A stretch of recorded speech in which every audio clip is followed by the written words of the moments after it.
George Parr, you are an investment banker. I am, yes. Yes.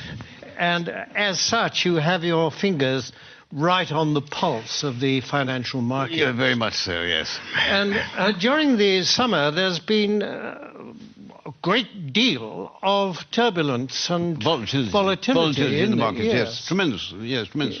Yes, and what has caused that? Well, you have to remember two things about the markets. One is that they are made up of very sharp and sophisticated people who, these are the greatest brains in the world. And the second thing you have to remember is that the financial markets, to use the common phrase, are driven by sentiment. What does that mean? What does that mean? Well, things, let's say, are just going along as normal in the market, and then suddenly, out of the blue, one of these very sharp and sophisticated people says, "My God, something awful's going to happen! We've lost everything! Oh, my God, what are we going to do? What are we going to do?" Shall I jump out of the window? Shall I jump out of the window? Exactly. Let's all jump out of the window. Sell! We've lost a sell! Yes. Precisely. Yes. Precisely. And then a few days later, this same sophisticated person says, "You know, I think things are going rather well." And everybody says, "Actually, I agree with you. I think we're rich. We're rich. Yes. Rich. Yes. Bye. Bye.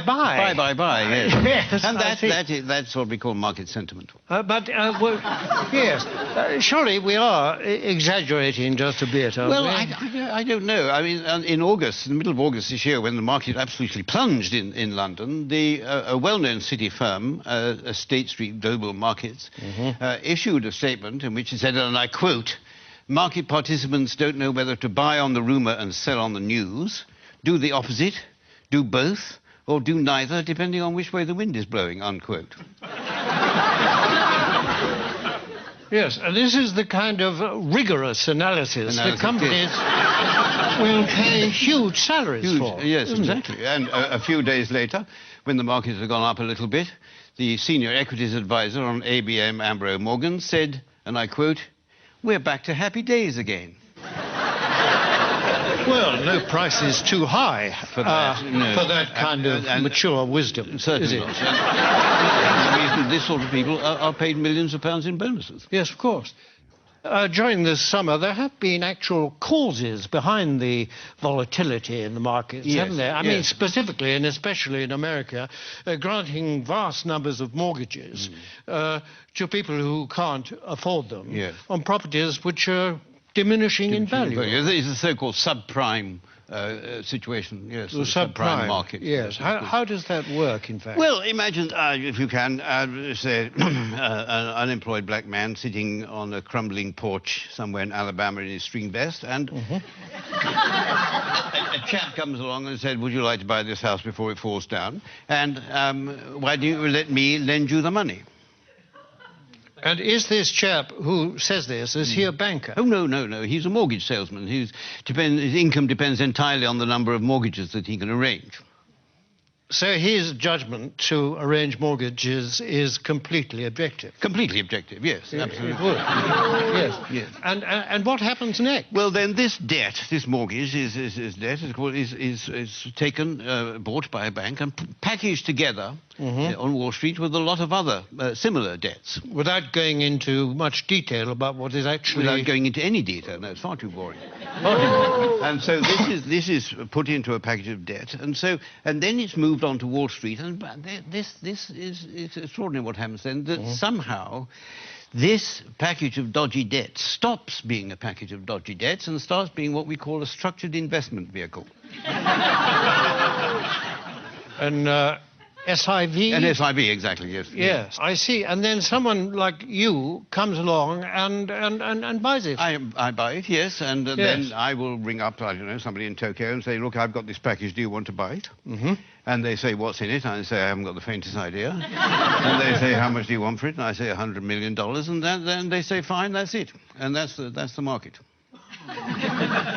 And presumably this package, I mean, that kind of thing can happen several times to the same package. Possibly, yes. And every time it does, of course, then you or someone like you will get a fee and a markup and a profit, yes. And so well, you can't expect us to do it for nothing. It's hard work.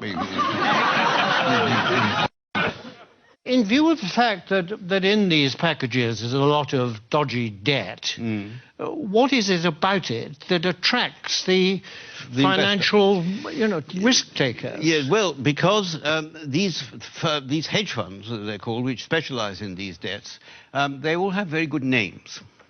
You mean they're responsible companies? No, I don't know. It's nothing to do with their reputation. They have actually very, very good names. The names they think up for them are very good. I'll give you an example. There's a very well-known American Wall Street firm called Bear Stearns, who have two of these hedge funds which specialize in these mortgage debts. And they lost so much money, lost so much of its value, that Bear Stearns announced that they would have to put in $3.2 billion into one of the funds to try and keep it afloat. $3.2 billion? $3.2 billion, yes. And even then they said the investors couldn't get any money out of it and they were going to let the other fund go. But one of these funds was called the High Grade Structured Credit Strategies Fund, and the other was called the High Grade Structured Credit Enhanced Leverage Fund. Well, that sounds very good, That's good, isn't it? It sounds very trustworthy. Actually, this is the magic of the market. What started off as lending a few $1,000s to an unemployed black man in a string vest has become a high-grade structured credit enhanced leverage fund.